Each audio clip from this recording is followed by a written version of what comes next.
Hello everyone, welcome my YouTube channel Farhana mehndi art. ఈరోజు నేను ఇంకో కొత్త రీక్రియేటివ్ డిజైన్తో మీ ముందుకు వచ్చేసానండి. దీని పేరు దోహా డిజైన్. సో ఈ డిజైన్ మీకు కనుక నచ్చినట్లయితే నా ఛానల్ని లైక్ చేయండి, షేర్ చేయండి, సబ్స్క్రైబ్ చేయండి, కమెంట్ కూడా చేయండి.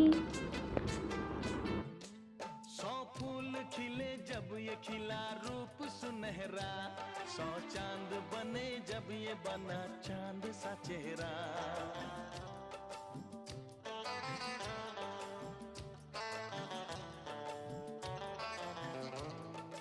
ओ सौ फूल खिले जब ये खिला रूप सुनहरा।